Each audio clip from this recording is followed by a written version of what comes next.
Hello and welcome to Stretford Paddock. This is the Paddock podcast. It is Monday, the 3rd of October. I'm joined by Jay Marty. How are you? I'm all right, man. I'm a bit under the weather. Oh, yeah? Got a bit of a cold and that. You're pretending to be sick so you don't have to talk to anyone that's a City fan after yesterday? No, I don't need to pretend to be sick to do that, to be honest with you. But no, I think there's a bit of a bug going around. I think I've caught it. Yeah. But, I'll soldier on. I don't like to moan. No. Power through, Cooper Trooper, Super Mario style. Exactly. How are you doing, Andy? I'm doing fine, mate. Yeah? We'll talk a little bit about yesterday, but before that, how are you feeling in yourself? I'm good. I had a nice carvery yesterday, 1 out of 2 ain't bad. I loved it. I loved the meal. What kind of meat? It's more like a cheese pie with all the veg and all. Help yourself, all you can veggies at the Queen's in Denton, Manchester. I've never heard the phrase, all you can veg before. All you can veg. I fucking love that. I love that. I love instead of meat, you had a cheese pie as well. That is I love a cheese pie. I love a cheese pie. Or you can veg. Today we're going to be talking about a potential January clear out. Some of the players that Ten Hag didn't want in the first place, didn't want to keep. Didn't want him anyway. On his way out in January. I also want to talk a little bit about this James Ducker piece where he's been talking about how contracts have been dished out in the past and how Ten Hag is trying to make a change to that. Basically, do you know all the things that we've been saying for the last certainly 5 years, but close to 10 years, where United just act in ways that no other club acts by giving bad players big contracts.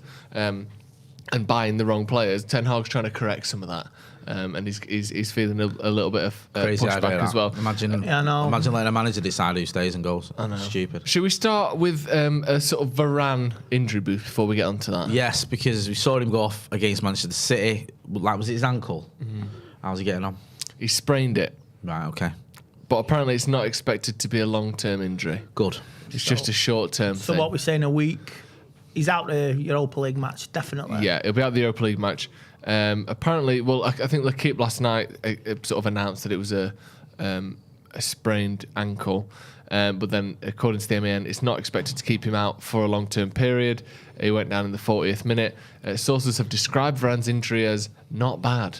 But the club are cautious after the Frenchman's injury-blighted first season. Yeah, not happy with the referee on that account when he down. He just let it play on it. And it clearly was in agony. And you're supposed to look after players, so bad refereeing on that. Yeah. Also, the interesting thing here is, obviously, Harry Maguire's already out.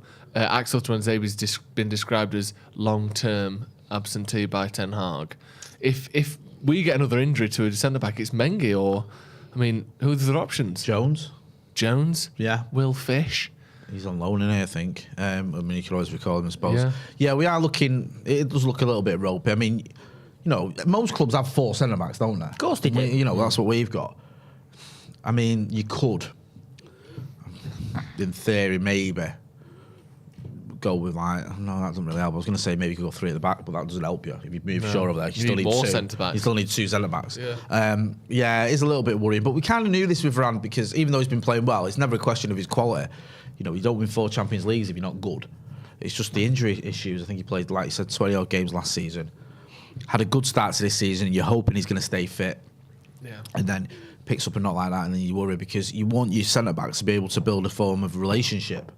Yeah. All the best teams have centre-backs that, have worked together as a partnership, haven't they? Of course, like you say, Bruce United. and Palace star, Rio, Vidic and all that, Evra as well. That's what you need. Yeah, and that's not been able to happen because Varane's always been injured, and it's been Lindelof and Maguire and Varane, and now Martinez as well, sort of swapping round. Phil Jones wasn't in our Premier League squad, was he? Oh, was he not? Sorry, I stand corrected then if he's not. He wasn't in the so he's not even an option then? I don't think so. Right, I think Can you reinstate him? I think you can call up academy players that weren't registered in that. Yeah. But I don't think you can bring in a 30-year-old. Right, fair enough. Whatever he is, 31, 32. That just speaks volumes. Unless there's that rule in January, you can bring him in. Maybe. So he's on 100 and odd K a week, and you can't even use him if you wanted to, or they'd rather just not even have the option.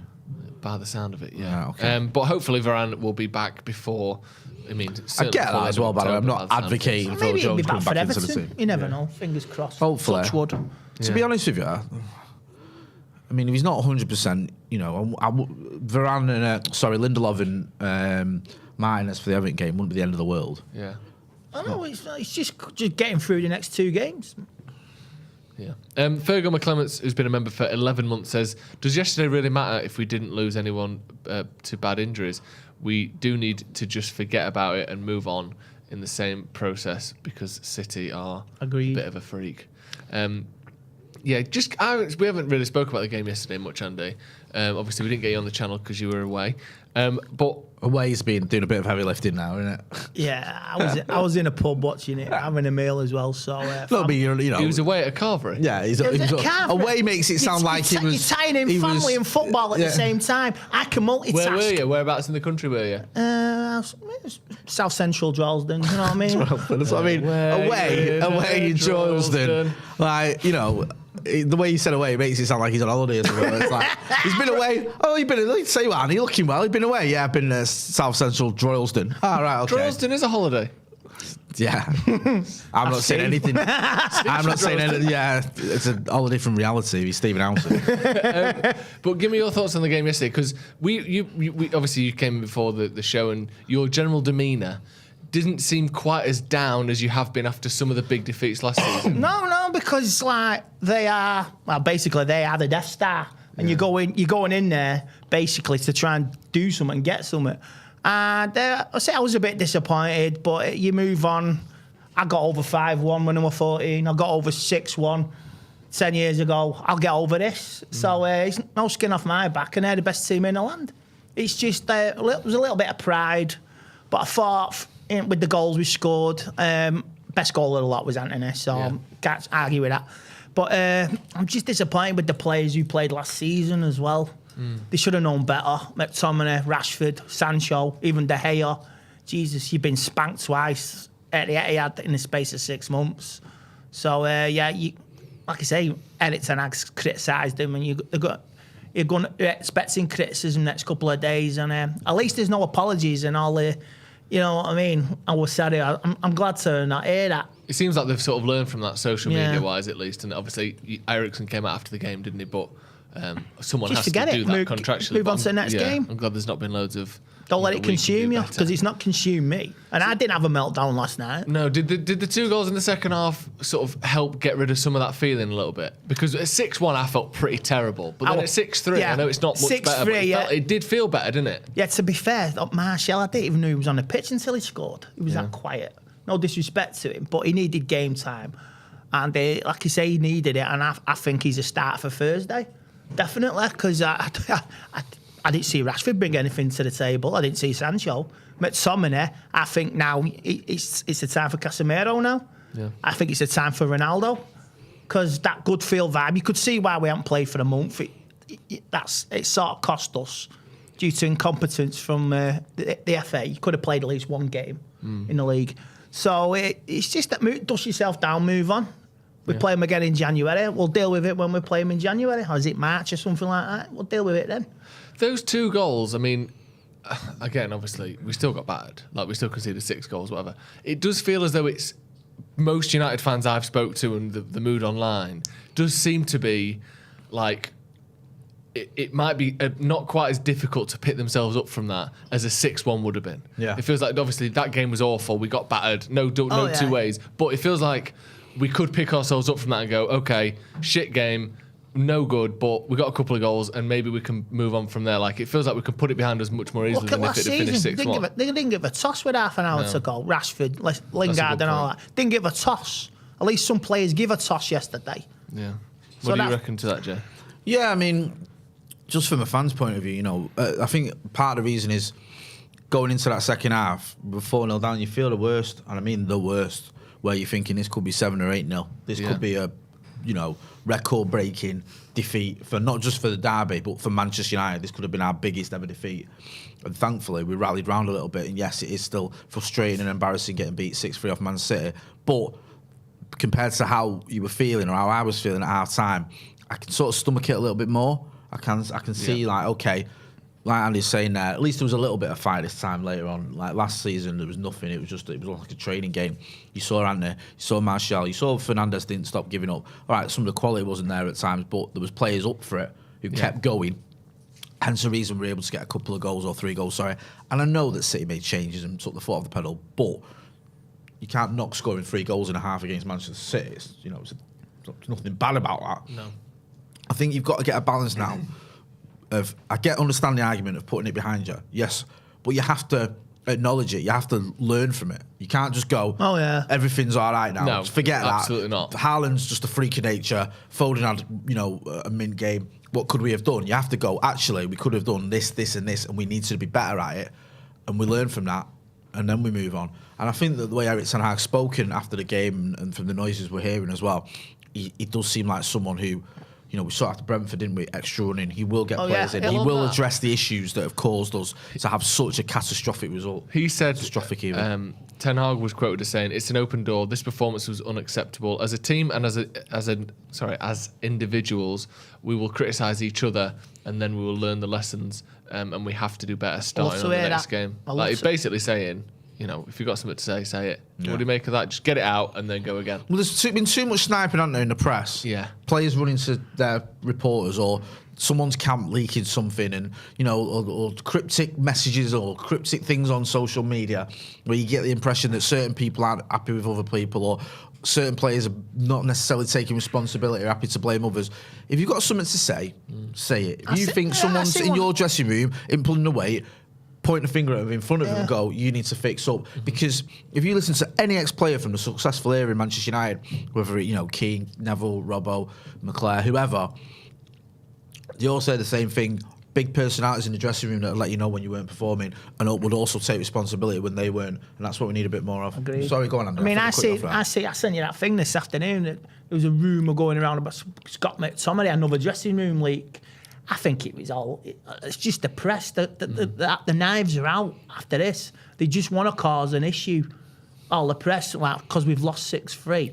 So, whether it's believable or not, but I'm just move on to the next game. Yeah. It's a mountain over molehill because we're Man United. They want to. It's bad. If we didn't play yesterday, it's a slow day in the press, innit? Because we got smashed 6-3. Everybody's on United's case. That's what it is. Just talking a bit about we'll move on to another thing that James Ducker said about contracts in a minute. But just on some points sort of moving on that we learned from that game or that we continue to know almost from that game. Gary Neville talking about David De Gea. Saying that he won't last under Ten Hag. Some quotes he said, but we all know where Ten Hag wants to get this team to. He wants 75% possession. He wants players that can handle the ball, not just in the middle of the midfield, but defenders that can handle the ball. The goalkeeper needs to be brilliant on the ball. And I suspect with David De Gea, his career at Manchester United is probably going to be short-lived under Ten Hag because he's absolutely going to be adamant that his philosophy of playing out from the back, playing through midfield, playing those little risky passes that we see City and Edison do all the time, that we no longer see as risky because they do it so well. It's something that he's striving for and he wants to get to. You're shaking your head there, Andy. No, it's just showing some. He played with De Gea. He should show him some bloody respect. I know he's a pundit, but that's going in too hard.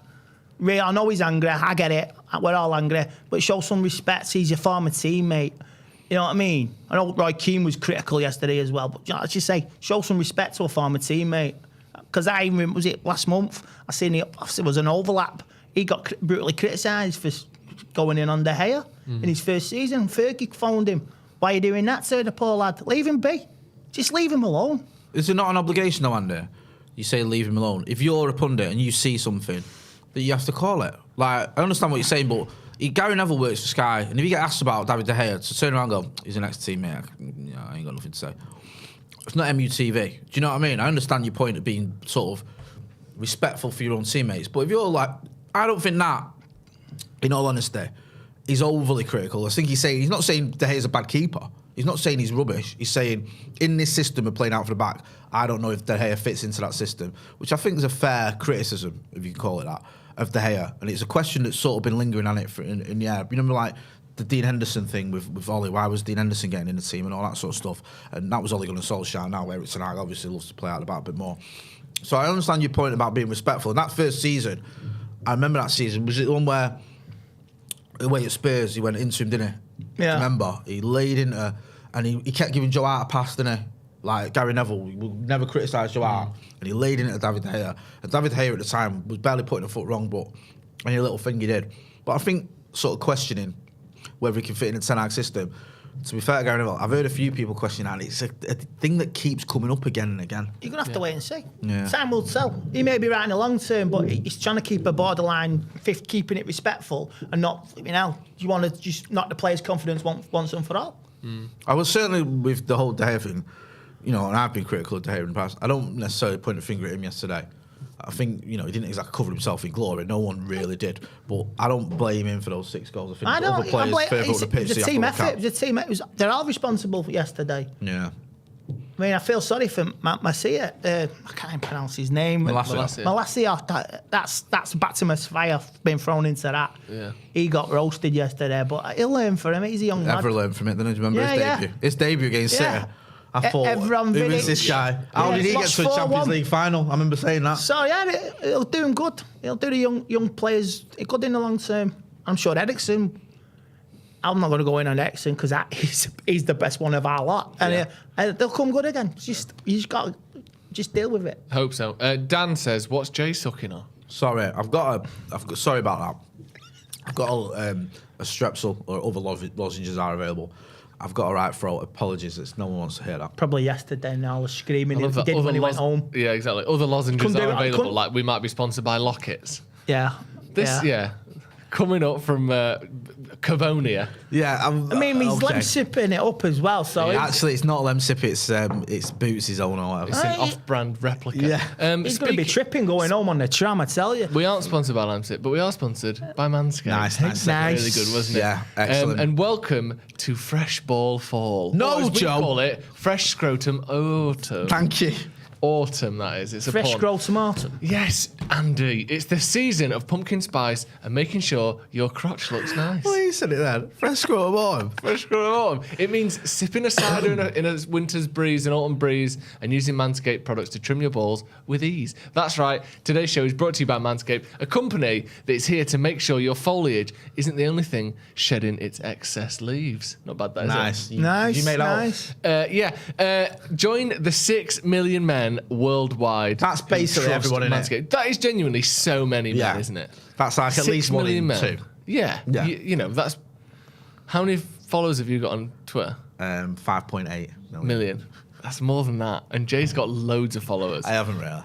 Go to manscaped.com and get 20% off using the it's 20% off and free shipping. Bloody hell. What I love about this and using the code DEVILS20. Go on, what do you love about it? Because we've all been there with the accidents, haven't we? When we've nicked ourselves, whatever. But with this platinum package 4.0, because if I'm going to have a package, it wants to be platinum. You get the lawnmower 4.0, you get the crop preserver, you get the crop toner, you get the weed whacker, you get the boxer briefs with anti-chafing technology, you get the shed travel bag. You get it all, man. Yeah. Do you know what I mean? And this isn't just 1 or 2 items. This is a whole plethora of perfection. The platinum package as well. You get it now. It's here in time for Christmas. Yeah. Get it for your boyfriend. Get it for your dad. Get it for your mate. Get it for your brother. Do you know what I mean? Get it for Jay. Think of Jay when you're shaving your nuts. I think everyone should think of me when they're shaving. I know I do. I want that to be my last. Well, I used to go I'm kind of disturbed, but I said to agree. You got a point, man. Yeah. Do you know when people take a picture of like someone's haircut into the barbers? Yeah. I use a picture of your head as a haircut for what I want my bollocks to look like. I use a picture of your bollocks for what I want my bollocks to look like. So make sure you check out Manscaped. They've even thrown in 2 free gifts to their Platinum Package 4.0. The boxers and the shed travel bag. Love that. Both especially made to hold your goodies. Get the Platinum Package this autumn. These products are guaranteed to be hits for your dangly bits. Love that. Go to manscaped.com, 20% off and free shipping using the code DEVILS20. That's 20% off and free shipping at manscaped.com using the code DEVILS20. The link to that is in the description as well. So if you can't be asked typing it out on the URL web browser like some 1990s nerd, just click Worldwide the description. Web. Oh, let me go over to the internet and type it in. Just click the link. It's there. 1 click. Open info, whatever it is. Description. Bang. Manscaped. Nice. Devils 20. Right. Here's one. Here's one for you. James Ducker. Eric of The Telegraph and of Stretford Paddock. Thank you. Let's get it right. It wasn't a compliment to you, was it? No, but if you're going to, introduce someone and they've been on the channel, then that is obviously what they're most famous for. You're welcome. So, Eric Ten Hag. apology accepted. And reciprocated, so your eyes seem to say no. Sorry to you, Joe.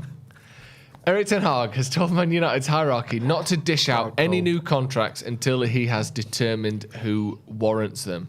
Apparently, this isn't a post-derby decision or reaction from the manager, just wants a culture where contracts are harder won. I like this. What football manager wants to decide which football players get new deals? Yeah. That's just ludicrous. Well, no, he thinks that they should be based on quality, not just And banter. performance. What about Instagram followers? Does that get taken into consideration? What about your media side? Yeah, Does that count? Well, surely it should, because that's the most important marketability. thing. Yeah. The best ability is marketability. I mean, what I do off the pitch is better than what I do on the pitch. Yeah, I mean, is that what you're getting at? it doesn't mention that, but I mean, that's the way United have been run, so I assume that's the best way to do it. It's been a recipe for success. It has. Alexis Sanchez, anyone? I've still got that piano playing in my mind. Yeah, Alexis Sanchez. I'm talking your Ashley Youngs, your Phil Joneses. I mean, to be honest, David De Gea's contract looks ballistic now looking back. I mean, there's nothing wrong with giving him a contract, but making him the highest paid goalkeeper ever. in the cold light of day, especially when he was sat on the bench while Dean Henderson was playing, doesn't look that Especially astute. when Edison's across the city winning title after title on a quarter of what he's on. That was it does ludicrous. look a bit mad, doesn't it? Yeah, we've never had. Regardless of how good you think David De Gea is, that's it's too like much money. up until recently, I think Mo Salah was on less than practically all the United players. Yeah, at least Liverpool are towing the line. They're not paying over the odds. Like, if they want to stay, Mo Salah, he'll get a contract that Liverpool want, not the player. And that's what I like. And I want this to be good with Ten Hag, and he's like that. Rashford's playing for these contracts. Yeah. McTominay's playing for the contracts. Fred's playing for the contracts. I want to see it. Harry Maguire's playing for the contracts. Yeah. De Gea's playing for the contracts. And it will be decided on performances. The only sort of pushback I would have on that, not pushback, but just as a question to raise, in the past, Fergie almost had I don't know if it was always the case, but typically, once you pass 30, you're on a sort of rolling 1-year contract. That was how we used to do it, wasn't it? Isn't it a lot easier to do that when you've got the best team in the country and that people generally want to stay at Man United? Whereas now, are we not at risk of potentially losing some players that we would like to keep because we didn't offer them a contract early enough? Because we aren't quite the proposition we were 10 years ago. But people aren't quite so desperate to stay at Man United. We've been acting like that though for the last 7 or 8 years, and it's just never worked out for us. No. Like Nemanja Matic has 3 good months. He's 31 years old, and we give him a 3-year deal. And then he leaves 18 months later. For free. Basically paid. You mentioned Rara Alexis as Sanchez. well. Alexis Sanchez went to Inter, and we paid Inter to have him. Yeah. Do you know what I mean? Like, you mentioned there, Ashley Young, 31, or 30, whatever he was, gets a 3-year deal. Again, ends up just sort of moving on. I think we paid some of that towards it. I mean, even Eric Bailly, he got 2 new deals in 3 years. And he'd not played any football. He played football. like 40 games to get 2 contracts. Harry Maguire got to 100 games in like 2 and a bit seasons. It took Eric Bailly 5 seasons, and we're giving him a new deal. Yeah. It's, so far from our experience, I understand your point of we're no longer, the Sir Alex Ferguson, Manchester United winning titles in Champions Leagues and all that. But the way we have been doing contracts hasn't been successful for the past 7 or 8 years. It's just the commercial side. That's what it is. It's value. It's protecting an asset, which eventually proves they're not valued at all when you can't sell them on. No. Yeah, because there's that whole thing of you can add the value of a contract to the sort of basically overall assets of a club.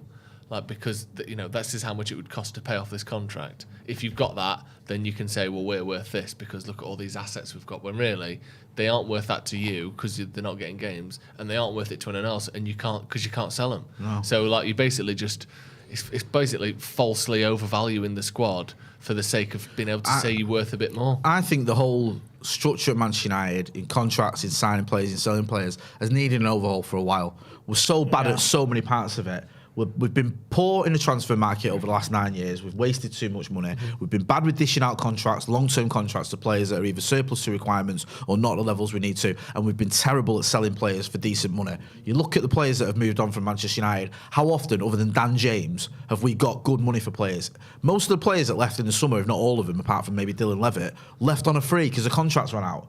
We didn't even get any money for any of them because we either let contracts run out, or when we do sell players, when we do move them on, we're getting just pennies for, we're paying part of their wages or some stupidness. It needs a big overhaul. And you need someone like Erik ten Hag and someone who knows about football to be at the sort of centre of all that. Not necessarily making every single decision in terms of, give him this many years or all that stuff or this much money, but being involved in that conversation. I mean, a good way of sort of putting what you're saying in perspective there. Dan James is United's 5th highest ever sale. Now, if we'd have not let some of the players who like David De Gea, we would have got more than that for him if we'd have sold him. Yeah. 4 or 5 years ago to Real Madrid, we probably would have got 30, 40 million for him. Even someone like Eric Bailly, 2-3 years ago, you might have got 25 million quid for him. And now Harry Maguire, you'd get probably 25 million quid for him. There's so many players that if we'd have sold them at the right time, rather than waiting 2 or 3 years too long. There's no value in our squad with the bits what we're stuck with now. There's no value at all. How many players have we had for at least a year who've been completely useless and still earning big money? I mean, not that I think he should. I mean, now we need him. But Anthony Martial, 2 years ago, you would have easily got 25 million quid for him. Now you'd struggle to get that if we sold Martial at the end of this. If he has another bad year this year, that's 3 bad seasons. You're looking at 15. I'm hopeful. He looks positive this season. It looks bad, but I understand your argument. But you saw it, last season, you had Cavani on big money doing nothing. Lingard on big money doing nothing. You had Phil Jones on big money doing nothing. Eric Bailly on big money doing nothing.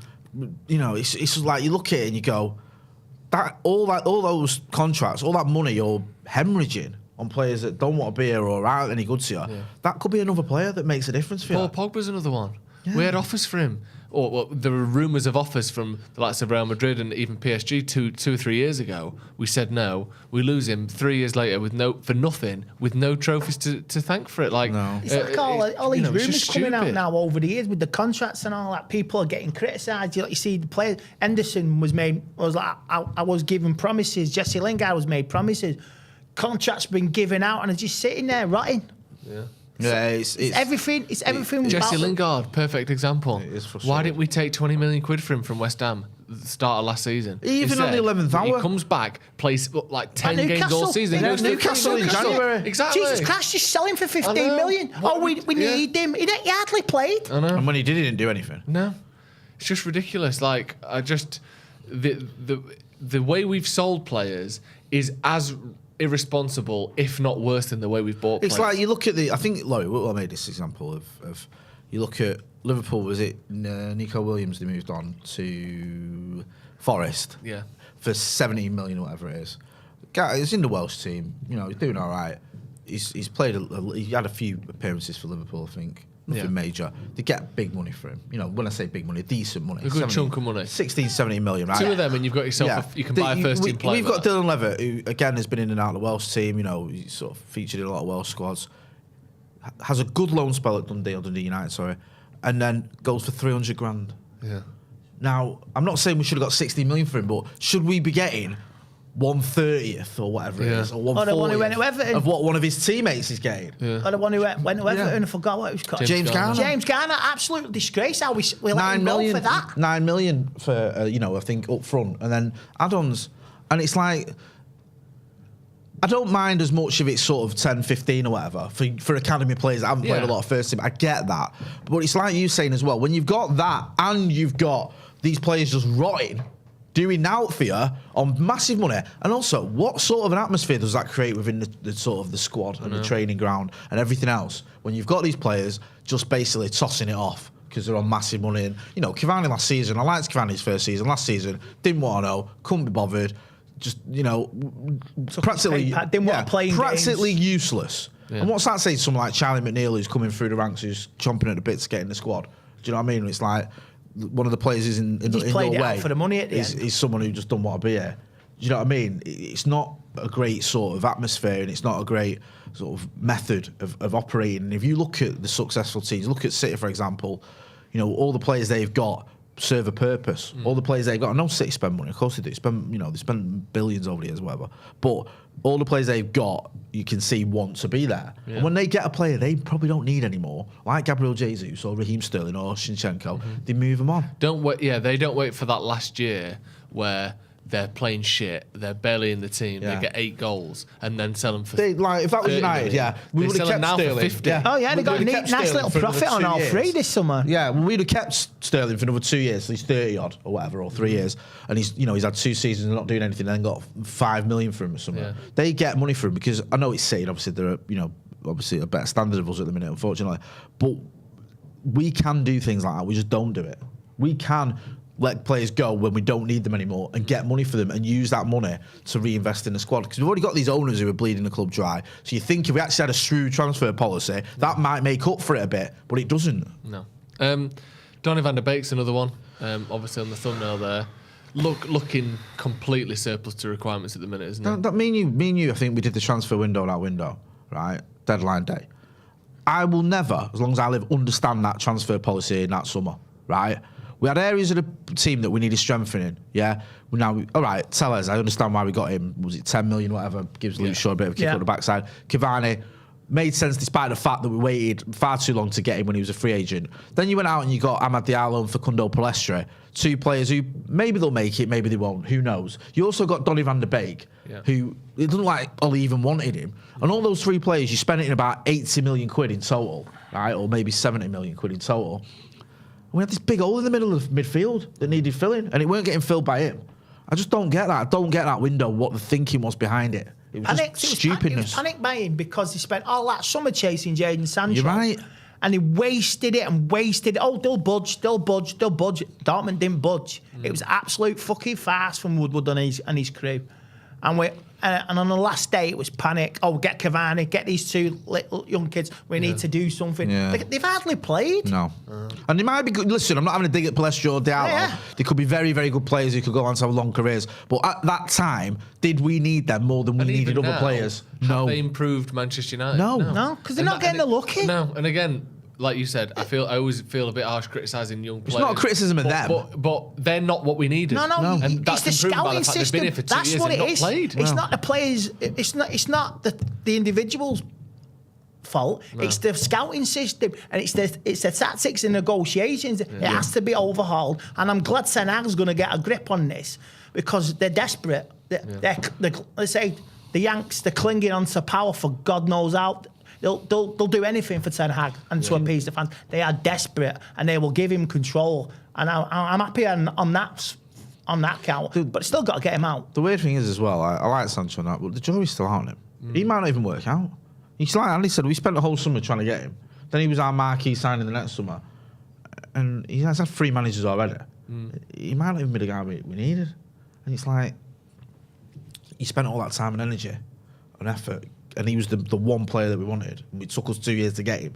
And the joy's still on him. We spent all summer getting De Jong. Why? When we couldn't get him. It's like what were we waiting for? Why was there not any communication there that this isn't happening? Because he kept telling everyone, but United somehow thought they knew better. So you assume, okay, maybe someone said something. And what happens? He ends up staying at Barcelona. Yeah, it's like Jude Bellingham. We're supposed to be linked with him. Who's to say, we'll go and get him? It'll happen to him as well. If I was him, I'd stay well clear of Man United. Sad to say, when you say it like that as well, I agree. You look at United and just think, other than the fact we are one of the biggest clubs in the world, which we are, let's have it right, what is the attraction? What is the attraction? Other than the fact you've got... Ten Hag. But again, right, I understand you, and I like Ten Hag, but if you're getting offered to go and play for Guardiola, for example... Oh, yeah, well... Or maybe even a Klopp... Ancelotti, or a Ten Hag, it's not... No. I understand, I like Ten Hag and I'm with you on that, but you might go, all right, I can go play for a manager who's won leagues in different countries, in the case of Klopp and Guardiola and Ancelotti, or I can, take a chance on Ten Hag. Like I say, it is an appeal. I get it. It's going to change. If you're going up against some of these other clubs, other than the fact for me that United are also bigger than Liverpool, bigger than City, and on that's the main one, isn't it? Yeah. If you think of but then you end up getting players who are thinking of their brand and their future and stuff over winning trophies for Man United, but. That's the only thing that I can't think. People who were United fans as kids. That's what I mean. We're still clinging on to that a bit. Do you know what I mean? You reach United, you're hoping that, I think the only United fan we've got who forced the deal was Odi Nagalo. Do you know what I mean? Like, what signing? I'm not having a dig at him as well because I sort of bought into him because he's like a likeable character, but it says it all. Yeah. Do you know what I mean? Abhinav Verma with the super chat says 6-3 eased the pain a little bit, but I was so disappointed with how Rashford and Sancho were so bad with their first touch and starting their attacks. Yeah, they were particularly bad, weren't they? Just didn't get going at all, either of them. Should know better. Yeah. Guitar Man 84.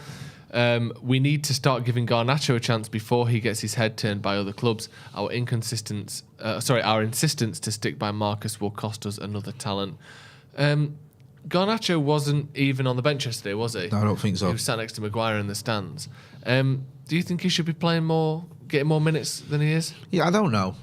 I know it's not exactly the most emphatic answer, but Bit of sitting on the fence there. well, let's face I'll put it this way: he did very well for the academy team. Yeah. He's an exciting talent. Maybe he should get some cameos in the Europa League and stuff like that. But I don't think he's at the stage where he should be playing against Manchester City. No. And I don't think he's at the stage where you can say he's a better option than Marcus Rashford. Despite the fact Marcus Rashford was terrible yesterday, he's just one player of the month. I would include. Do you know what I mean? Next squad, say for the Europa League squad. Yeah, I don't mind against that. the Cypriot side, because you never know. It could be that Marcus Rashford. Wow, just comes out of the woodwork like that. What about you? Do you reckon he should be in? I agree with you. Yeah. I think that we've seen United force things with players, and I mean, almost part of me, I don't know whether players get overplayed and then get ruined, or whether actually when players get played a lot, you just see how good they are, and most young players aren't good enough for Man United because we're very good. I'm never quite sure. Like, has Elanga sort of slowed his progress because we've overplayed him, or has he slowed his progress because this was always going to be his trajectory, and we're just seeing it? Because Marcus Rashford got played every week, basically from being 18, and he's been brilliant. Or he had a bad year last year, but he scored 100 goals for Manchester United. So you can't say that ruined his career. I don't know, but I just think that Garnacho is very young. He was literally playing for the under-18s last season. And we've just signed an £80 million winger, and we've got two strikers, one of which likes to play on the left in Martial, or can play on the left in Martial. He's got a few players to get past first before he's starting against Man City. It's easy to go look at youngsters, and United are based around, or our ethos has always been about youngsters and tradition and all that. But you have to look after them as well. Yeah. Do you know what I mean? Like, you've got to find that balance of giving them an opportunity, but not just hammering him into the ground. And I understand what you mean about Marcus, but I do think he has suffered a little bit from just being thrown in constantly when he's been injured and when he's not been fit. And you look at across the road there, with someone like Foden at City, where he was getting 2 minutes, 5 minutes, 10 minutes, getting brought in gradually.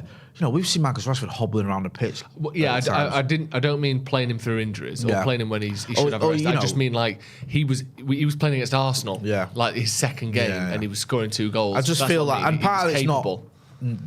Part of the issue I think that we've had at United is just this constant changing managers hasn't helped with development of certain 6 players. managers he's played under Rashford. Yeah, it's like crazy. It is, isn't it? It is crazy. Do you know what I mean? Then you go from Louis van Gaal, who'll always give youngsters a chance, to Mourinho, who's not really interested. To then you've got Ralph Rangnick's style and gegenpress and all that sort of stuff, and Ollie's style. It's just doesn't help you, I don't think. He's a young player who's played Van Gaal, Mourinho, Ole, Carrick, Rangnick, Ten Hag. I forgot about Carrick. I know it was only a short spell, but undefeated. He's played under 6 managers as a Man United player, and he's 24. There are players who, when I was 24 years old, I'd only ever seen United managed by one manager. Do you know what I mean? In the whole 24 years, and he's been playing for United for 6 years. Paul Scholes spent his entire career playing for one manager. That's a big run, mate. Yeah, he did. Yeah, but I know what I mean? That's mad, isn't it? Yeah, so that doesn't help a player's career either. We've got another couple of super chats here. Resonating Silence says, we can move on from the loss, but the manager got it wrong yesterday. Sorry. He thought our momentum would carry us through, but we got slaughtered. I think it was a tricky one of trying to work out, is there still any momentum when we've not played for 3 weeks? No. Because it turned out to be no.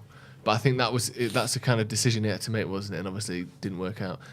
No, I agree. I think that before the game, we were sat here, me and you, Joe, and I understood that team, why you put it out. Yeah. Do you know what I mean? I got it. Yeah, because you got. It's easy to sit here after the fourth goal went in going, why did he pick Scott McTominay? But McTominay had 4 good games and we'd won all 4 of them in the league. The likes of Marcus Rashford had just been put there in a month. Eriksen had been phenomenal. It made sense. And then you look at it and you go, actually, we would have been better off maybe giving Casemiro a start or whatever. But at the time, I understood it. If we win our game in hand, we're only 6 points off top. Could be worse. 2 games in hand. Yeah. Leeds and Crystal Palace. Well, we've only got 1 game in hand. Arsenal played 8 and we played 7. So I think some of them have had the same as us. Yeah. Our run of fixtures is quite. Like I say, it's not. When we've had an hammering like this, our run of fixtures has been, oh God, here we go. But if you look at it, let's say we've got 2 Europa Leagues, we've got Everton, we've got Newcastle, Tottenham, and Chelsea. You can go on another little run. Hopefully. It's them little runs, like I say, with 1-4 could win the next 4 in the league. The thing is, after that, once you get to that Chelsea game, it's Sheriff, West Ham, Sociedad, Villa, Fulham, Forest, Wolves, Bournemouth. There's a little There's run a you can mouthwater go Now, on. but there's a I mean, 6-week over gap. Christmas. Mouthwater. There's a 6-week gap in there, but that is United's sort of what eight games or so after that game between that and the. Tell you the what, Chelsea where game and we the City are game. now, we'll still be there at Christmas, 2-3 points off the top 4. Because I don't see Arsenal going the pace. All I see is City breaking away. So 2nd, 3rd, and 4th are all to play for. I don't see Liverpool doing anything. They're going inconsistent. Klopp is on his 7th season syndrome, and we all know what happens there. Chelsea, inconsistent new manager as well. So it's all to play for. Tottenham, I say, we're definitely in the mix for Tottenham, 2nd, 3rd, you and still 4th. feel like they've got a slip in them, don't you? Yeah. To me, I think the reason the best teams that stay good for the longest and the managers that keep their teams winning for long periods of time play football where you dominate the game. Whereas Conte and Mourinho was one, I think, which is one of the reasons he could never stay anywhere for 5 or 6 years, is after a while, top players get sick of playing counter-attack in every single big game, don't they? And I think that's Conte. That's what he does against Tottenham, against Arsenal, City rivals, and you sit there and basically park the bus. You know, like that. It's only so long where top players buy into that, and I think that hopefully they stop buying into it pretty quickly because they look good, but I still think they've got a bit of a wobble in them. Tottenham. I still don't trust them to have a top 4 spot wrapped up. So that's what I mean. We are still in for 2nd, 3rd, and 4th because all I see is City breaking away. Yeah. Breaking away and off into the distance, but we can still top 4 and a trophy. It still can be a good season. Yeah, a little meal deal that in it. Top 4 and a Top trophy. 4 and a trophy, All it please. costs you 220 million quid. Nice.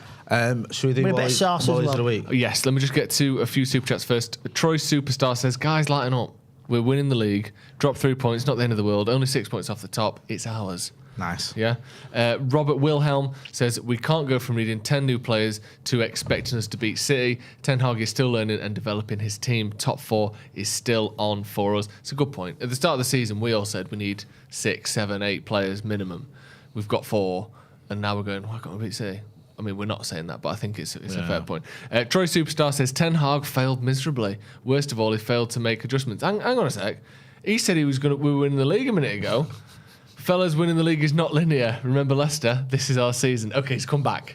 I thought for a second he'd strayed from the path, but no, we are still winning the league. Good lad. Daniel Kirk says, fans who were saying that yesterday was worse than Ralph is absolutely crazy. I actually haven't seen anyone say that, in fairness. No, I don't think it was. Wally of the week, Jay. I mean, you've got an absolute tap in here, haven't you? I'm almost annoyed that you got to go I know who first. it is as well. Are you inferring that I would get all political?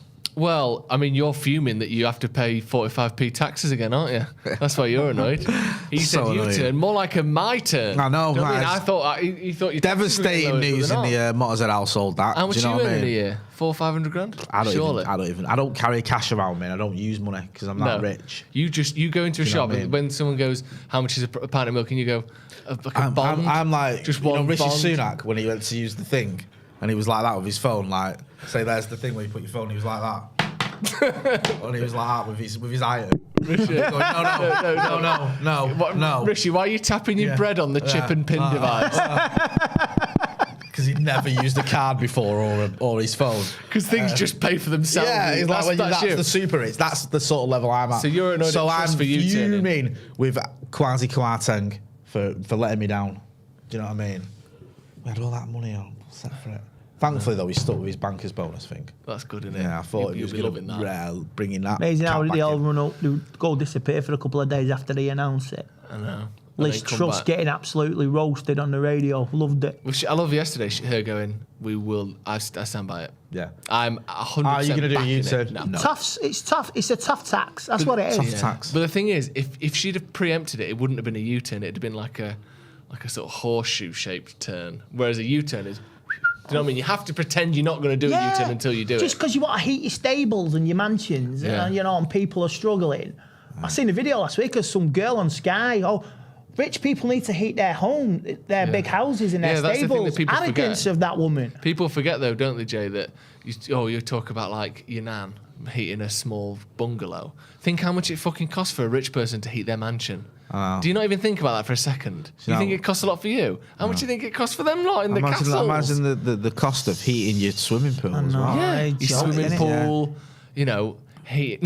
I can't say that. No, can't say it. So is yours Kwasi Kwarteng then? Yeah, another not bad. Who's your Wally of the week? You didn't have to be It's Wally's of the week, basically. I mean, I went to... Wallace? Wally's. Oh, I thought you said Wallace and Gromit. A bunch of Wally's called Wrexham FC.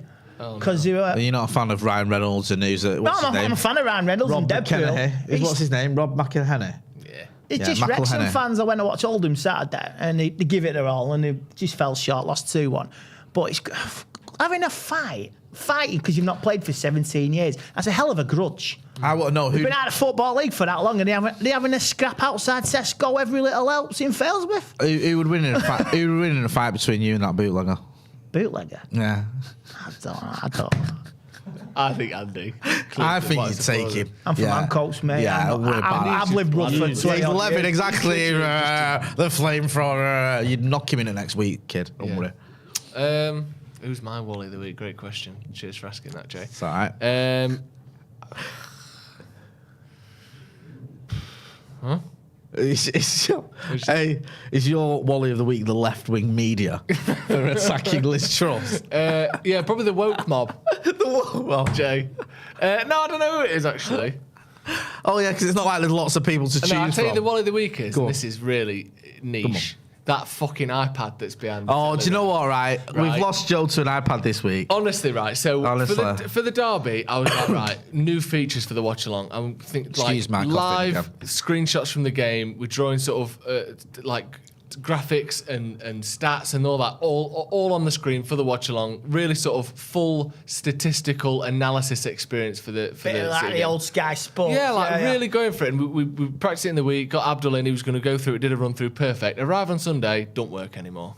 And I've tried all day today to get it working, and it just isn't registered by the computer anymore. Have you plugged it in? What?